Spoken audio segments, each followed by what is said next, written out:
Hey everyone, and welcome back for another deep dive. Today we're going somewhere pretty fascinating. Okay. We're going to explore Dr. B.R. Ambedkar's views on Islam. Interesting. Yeah, particularly in pre-partition India. It is intriguing. It is. You know, we often hear about Ambedkar's critiques Right. of Hinduism, Yeah, especially the caste system. of course.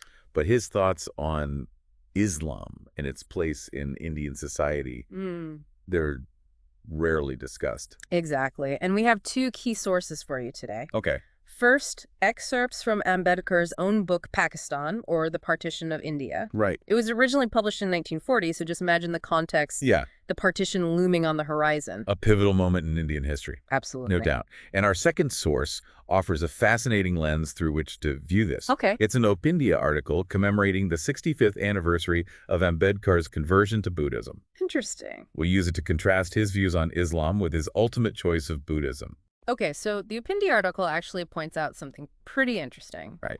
That Ambedkar's critiques of Islam are often overlooked, Right.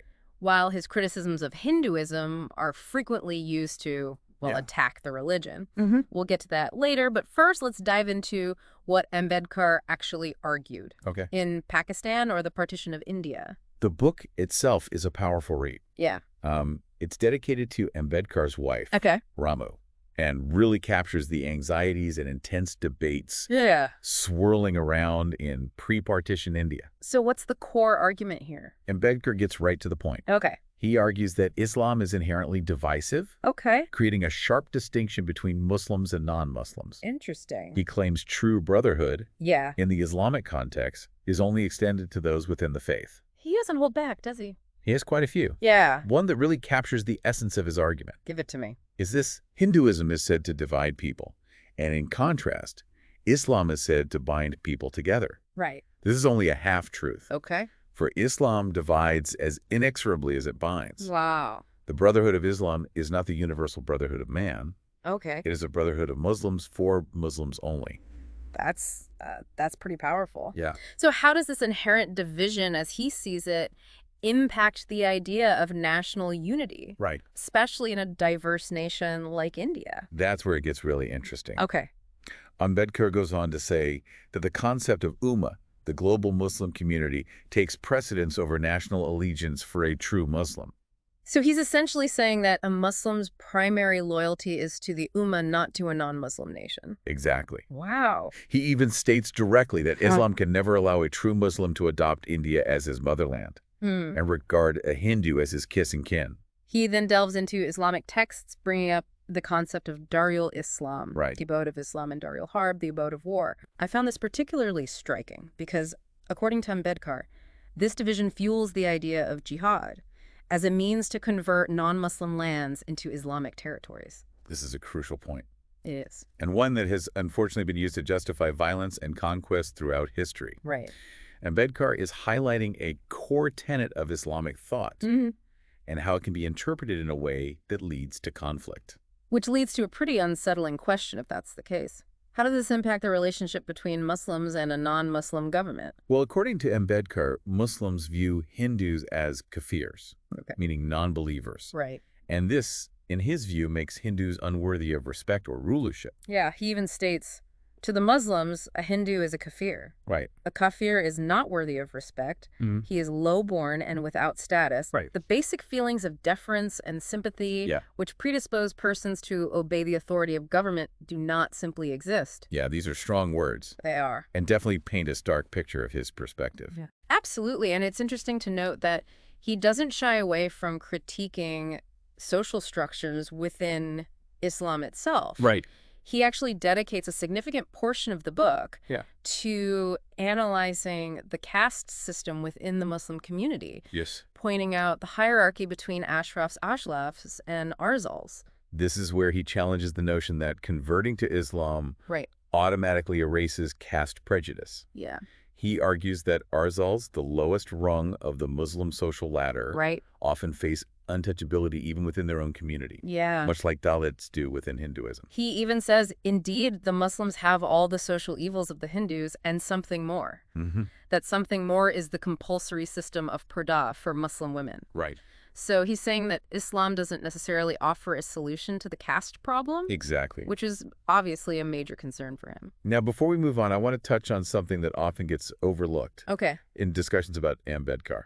It's the fact that he was deeply concerned about the impact of Islam on Indian society, not just from a religious perspective, Right. but also from a historical and political standpoint. That's a great point. Let's unpack that a bit further. Okay. How did he view the historical context of Islam in India? Ambedkar argued that the history of Muslim invasions and rule in India, Okay. starting from around the 9th and 10th centuries, had created a deep-seated rift between Hindus and Muslims. Okay. He felt this rift went beyond mere religious differences and bled into social, cultural, and even political spheres. He wasn't just talking about ancient history, though. Right. He also documented the communal violence that plagued India in the early 20th century, right? Yes, he documented numerous instances of riots and clashes between Hindus and Muslims, Right. particularly those sparked by religious processions passing in front of mosques. He gives some pretty disturbing examples. The riots in Lahore in 1927. Yeah.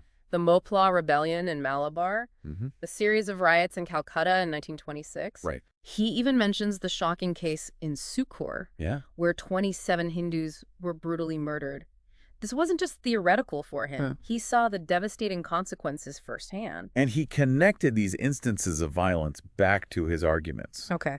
about the inherent divisions within Islam. Mm-hmm. He suggested that this violence stemmed from a fundamental clash of civilizations, Right. a clash rooted in the differing worldviews and values of Hindus and Muslims. And this was especially relevant as he was writing this Yes. in the lead up to India's partition. Exactly. The country was a tinderbox of religious and political tensions, Mm-hmm. and these riots were a terrifying symptom of the deep divisions tearing the nation apart. So what was Ambedkar's take on the potential partition? Yeah. Was he simply opposed to it, or did he offer any alternative solutions? That's what we'll explore in the next part of our deep dive. Okay. We'll look at his analysis of alternative solutions, including the controversial idea of mass conversion and his own concept of two nations within one country. Sounds good. Stay tuned. All right. We left off talking about the communal violence Ambedkar documented in his book. Right. It's clear he saw this as a very real and terrifying consequence of the Hindu-Muslim divide. Absolutely. And remember, he was writing this in the shadow of the impending partition. Right. The violence he described wasn't just some abstract historical event. Right. It was the lived reality for many Indians at that time. So given this context, Yeah. how did he view the idea of partition itself? Yeah. Was he completely against it? He was deeply concerned about the potential consequences, Okay. especially for the security of a post-partition India. Okay. One particular issue that worried him was the composition of the Indian Army. What do you mean? At that time, the Indian Army heavily relied on recruits from Punjab Okay. and the Northwest Frontier Province, Right. areas with a significant Muslim population. Mm-hmm. Ambedkar provided statistics showing the disproportionate representation of Muslims in the army, Okay. especially in combat roles. He even cites the Simon Commission, Yeah. which highlighted that the majority of soldiers in the Indian Army came from areas proposed to be part of Pakistan. Right. That's a pretty unsettling thought. Yeah. The very people who make up your army Right. could potentially have stronger ties to the nation you're about to separate from. Exactly. Ambedkar was worried about the loyalty of these soldiers in the event of a partition Mm-hmm. and a potential conflict between India and Pakistan. Right. He even uses the term gatekeepers of India to describe these soldiers, Okay. implying that their allegiance might lie with Pakistan rather than India. He poses a chilling question. Yeah. How can Hindus rely on these gatekeepers to defend India if their true allegiance lies with Pakistan? Right. Especially if India faces a threat from the northwest, Mm-hmm. the very region these soldiers come from. Exactly. That's a heavy thought, It is. and one that speaks volumes about the anxiety surrounding the partition. He saw the composition of the Indian Army as a ticking time bomb, one that could explode if the delicate balance between Hindus and Muslims was disrupted. Did he blame anyone specifically for this situation? He criticized the British government for their recruitment policies, Okay.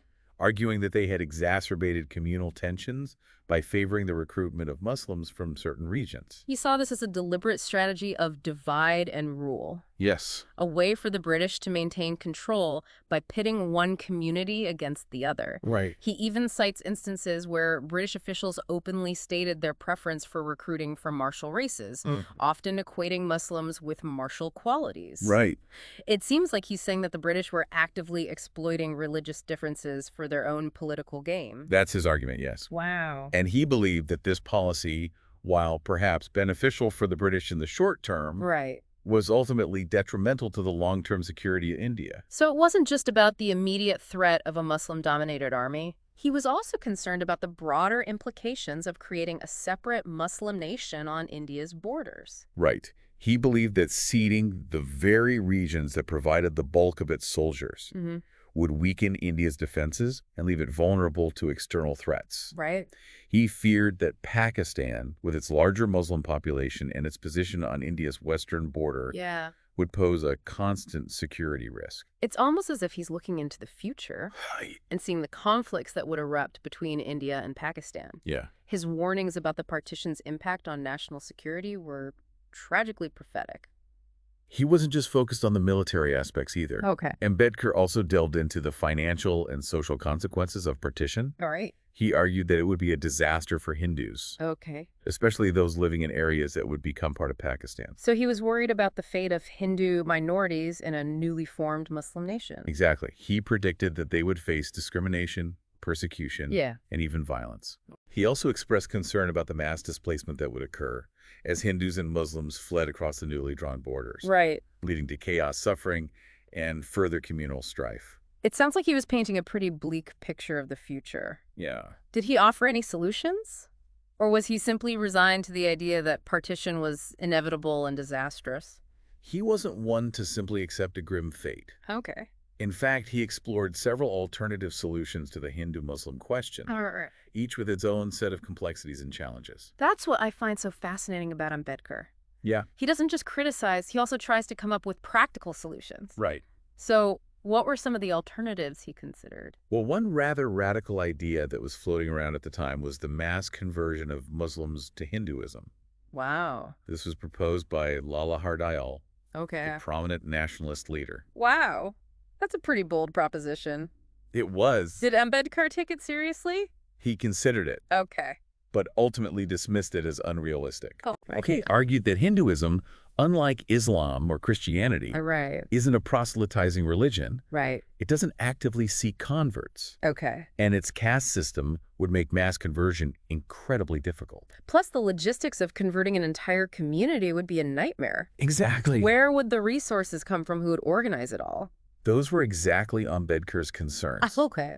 He also pointed to Gandhi's perspective on this. Right. When asked why Hinduism didn't become a missionary religion, Yeah. Gandhi simply said it just wasn't. Okay, so mass conversion was off the table. Right? What other solutions did Ambedkar explore? That's where things get really interesting. Okay. He proposed a concept that at the time was quite radical. Okay. The idea of two distinct nations within one country. Hold on, that sounds familiar. Yeah. Wasn't that Savarkar's idea? You're absolutely right. A Hindu nation with Muslims existing as a separate entity within it? That was Savarkar's vision. However, Ambedkar had some fundamental disagreements with Savarkar's approach. What were the key differences? Savarkar's concept was based on the idea of Hindu dominance. Okay. He saw Muslims as a subordinate community within a Hindu nation. Okay. Ambedkar, on the other hand, advocated for a more pluralistic model, Okay. where both Hindus and Muslims would have equal rights and autonomy. So it wasn't just about separate identities. It was Okay. about equal status within a shared nation. Exactly. Ambedkar envisioned a kind of federal structure Okay. where each nation, Hindu and Muslim, would have its own distinct identity, culture, and even political institutions, while still being bound together by a common constitution and a shared sense of belonging to India. That's a fascinating concept. It is. It sounds like a delicate balancing act, It is. preserving individual identities while maintaining a unified nation. Yeah. Did this idea gain any traction? Unfortunately, no. Okay. The idea of two nations within one country failed to resonate with the political leaders at the time. The momentum towards partition was already too strong. Right. And the anxieties and distrust between Hindus and Muslims were running too high. It makes you wonder, though, what might have happened if Ambedkar's vision had prevailed. Right. Could India and Pakistan have avoided the decades of conflict that followed? It's a hypothetical question, of course. Yeah. But one worth pondering. Absolutely. Perhaps if his idea had been given more serious consideration, Right. the course of history might have been different. So we've talked about Ambedkar's concerns about the potential for conflict and the impact on national security All right. and the fate of Hindu minorities. But he didn't stop there. No, he didn't. He also explored the broader social and economic consequences of partition. That's right. He argued that partition would be a financial disaster for both India and Pakistan. Okay. He pointed out that the economies of the two regions were deeply intertwined, and that severing these ties would lead to economic instability and hardship. He even delved into the specifics, like the division of assets, the impact on trade, and the potential for mass unemployment. It wasn't just about drawing lines on a map.